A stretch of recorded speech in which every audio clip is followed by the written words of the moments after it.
Bonjour à tous et bienvenue sur Fotizo on AI. Donc aujourd'hui on va parler de système de recommandation. Vous vous demandez sans doute comment Amazon vous recommande des produits qui vous correspondent ou encore comment Netflix vous propose le genre de film que vous serez susceptible de regarder. Si c'est le cas, je vous invite à prendre place. Avant de commencer, n'hésitez pas à vous abonner si ce n'est pas encore fait et c'est parti.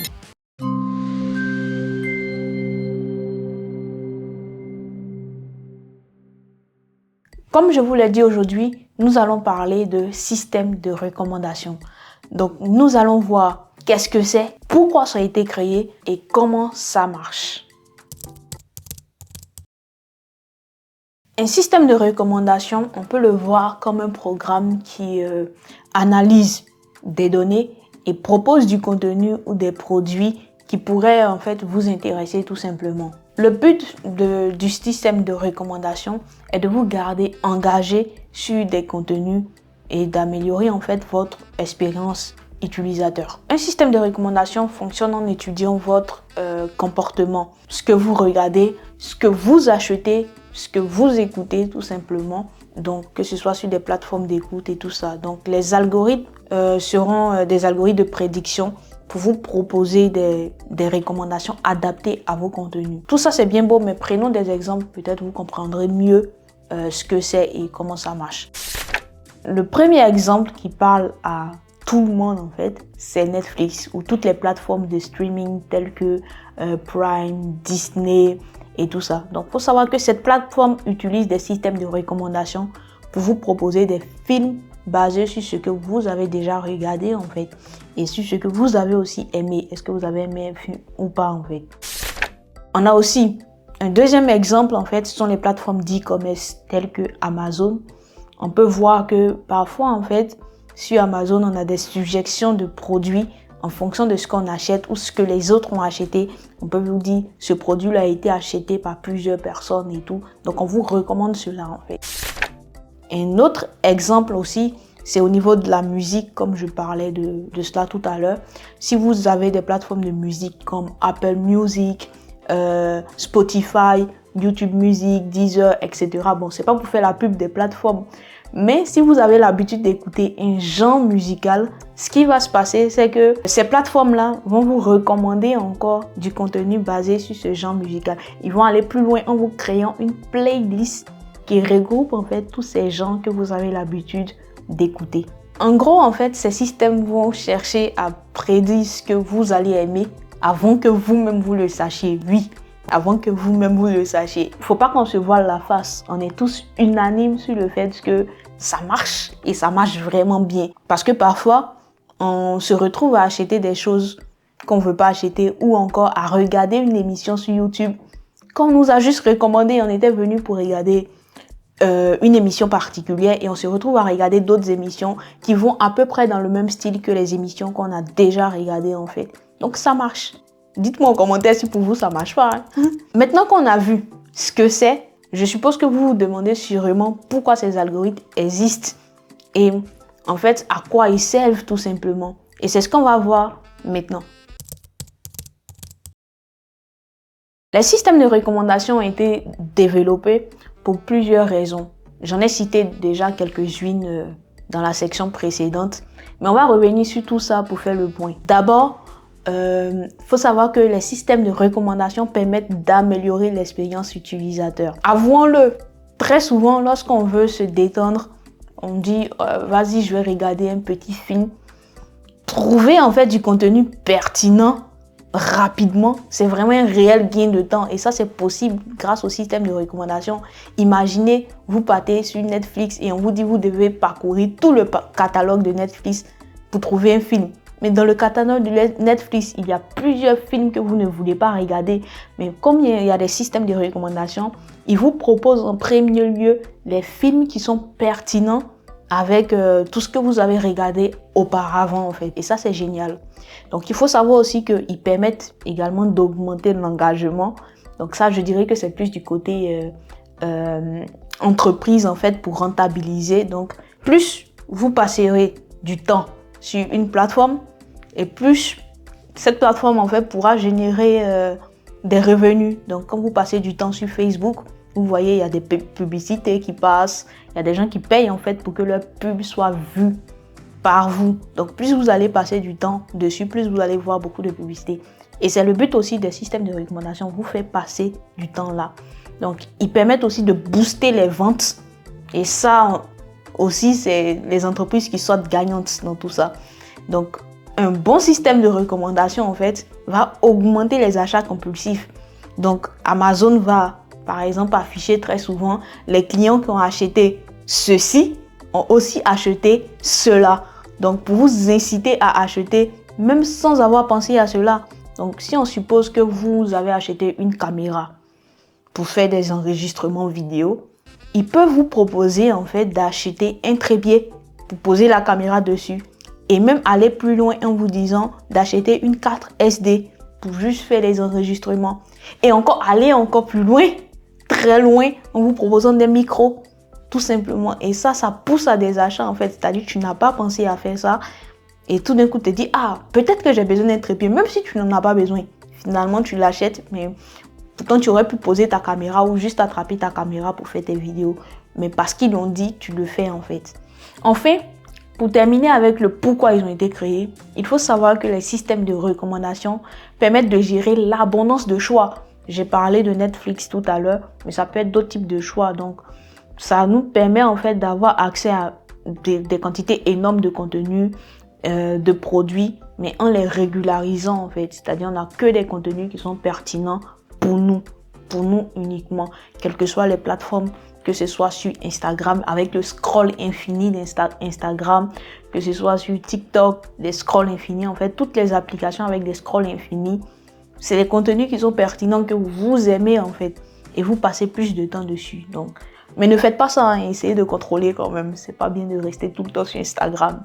Bref, ce qu'on peut dire, c'est que ils ne sont pas juste là pour nous faire plaisir. On voit que c'est beaucoup plus du côté entreprise que de notre côté. Donc, ils sont là pour maximiser les profits aussi de l'entreprise tout en optimisant aussi notre navigation dans un océan d'informations. Il y a tellement d'informations que pour choisir les plus pertinentes, celles qui nous conviennent. Donc, quand on parle de pertinence, c'est pas pertinent pour tout le monde, mais c'est pertinent pour une personne précise en fait. Donc, on a fait un peu le tour de pourquoi ils ont été créés. On va passer à la question que je suis sûre vous intéresse le plus, c'est comment ça marche, comment les systèmes de recommandation fonctionnent.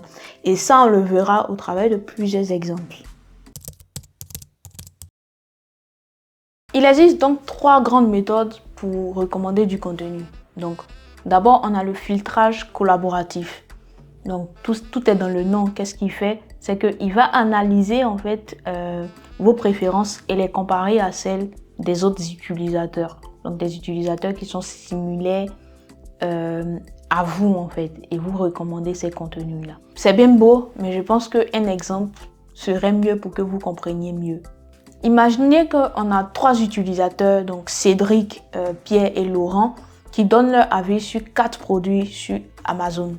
Donc, on a déjà dans les 4 produits, on a un casque Bluetooth, une souris de gamer, un clavier et un écran de 24 pouces. Donc, leurs notes sont les suivantes, comme vous pouvez le voir dans le tableau. Donc, on va se dire en fait qu'on dit juste si ils aiment ou s'ils n'aiment pas tout simplement le produit. Donc, si l'on veut savoir si Cédric aimera le clavier, on peut utiliser une similarité pour savoir de quel utilisateur Cédric est le plus proche. On ne va pas calculer la similarité ici parce que c'est très complexe. On va faire simple. Quand on regarde le tableau, on voit que Laurent et Cédric aiment tous deux l'écran et ne sont pas d'accord sur la souris. Donc l'un aime, l'autre n'aime pas. Tandis que Pierre et Cédric aiment tous deux le casque et l'écran. On peut donc dire que le profil de Cédric est plus proche de Pierre que du profil de Laurent.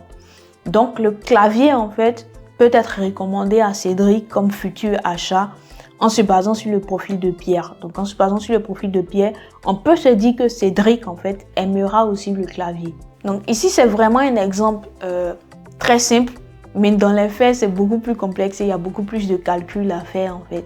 Donc parce que si on imagine le nombre d'utilisateurs que Amazon a, vous voyez que c'est vraiment complexe en fait de se dire qu'il analyse ce que chaque personne achète pour vous recommander aussi des produits. C'est énorme.